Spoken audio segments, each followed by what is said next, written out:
আমি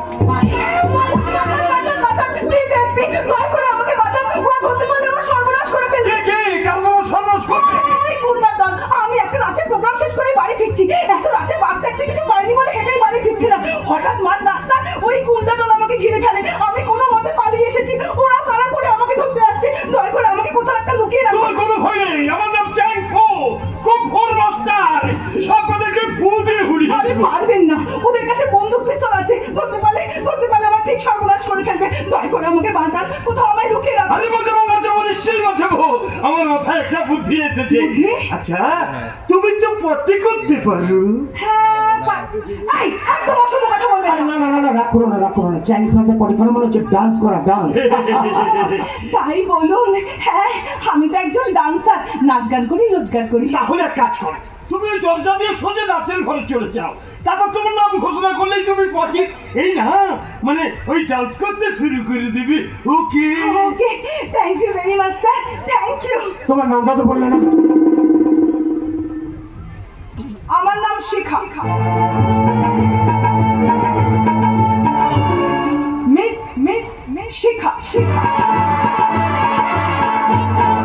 তাহলে আমি এখন চলি, আপনারা আমার নামটা একটু অ্যানাউন্স করে দিন। আরে ব্যাগটা রেখে যাও, না আমি নাচ করতে আসি। ব্যাগটা আমার কাছেই থাক, ওতে কোনো দামি জিনিস নেই, ওই আমার সাজগোজের জিনিস আছে।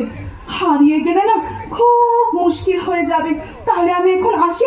আর হ্যাঁ, কাউকে যেন বলবেন না যে আমি ভিতরে আছি। বাই। তাহলে আমি চলি, গুড নাইট। এই পুঙ্গি মানে স্টপ। আরে মেয়েটাকে এমন পটি করে, এই মা কেমন ডান্স করে একটু দেখেছে। করবেন না, যে যেখানে আছেন চুপচাপ দাঁড়িয়ে থাকুন। কি হলো, আমার গৌরাঙ্গ হয়ে দাঁড়িয়েছেন কেন? আমি কি হাত তুলতে পারছি? আরে বলতে হবে কেন? ব্যাংক দেখলে আমরা হাত তুলে দাঁড়িয়ে যাই। এই, আমাকে ব্যাংক বলছেন কেন? আমি তো মানুষ। আমাদের চাইনিজ ভাষায় ব্যাংক মানে হলো পুলিশ, কিন্তু আপনি এখানে কেন স্যার? আমার হোটেলের কাগজপত্র তো সব ঠিক আছে। একটা ইয়াং মেয়েকে হোটেলে ঢুকতে দেখেছেন? আরে দেখেছি স্যার, দেখেছি। 10 বছর আগে আমার বউ হয়ে ঘরে ঢুকেছে, কিছুতেই বেরোতে চায় না। আপনি ওকে অ্যারেস্ট করে নিয়ে যান। দূর মশাই, আমি একটা ইয়াং মেয়ের কথা বলছি। ইয়াং? হ্যাঁ, ইয়াং মেয়ে। ইয়াং? একটু আগে আমাকে চুক্তি দিয়ে এই গলিতে ঢুকেছে। কিন্তু আপনাদের খুঁজছেন না স্যার। মেয়েটা একটা তগি চোখ। একটা সোনার দোকান থেকে 500 গ্রাম ওজনের সোনার গণেশ মূর্তি চুরি করে পালিয়েছে, যার দাম প্রায় 25 লাখ টাকা। 25 লাখ টাকা দামের গণেশের মূর্তি? হ্যাঁ, ওকে আমি ঠিক তাড়া করে এসেছিলাম, কিন্তু এই হোটেলের সামনে এসে কোথায় হাওয়া হয়ে গেল। এই, আপনারা সত্যি বলছেন মেয়েটাকে আপনারা কেউ এখানে আসতে দেখেনলে? সত্যি বলছি, একজন ব্যাংকের কাছে, এই না মানে একজন পুলিশের কাছে কি মিথ্যে কথা বলতে পারি? ঠিক আছে, আমার কাছে মেয়েটার একটা ছবি আছে, ছবিটা রাখো। কোথাও কখনো ওকে দেখলেই ইমিডিয়েটলি থানায় ফোন করবেন। ওকে,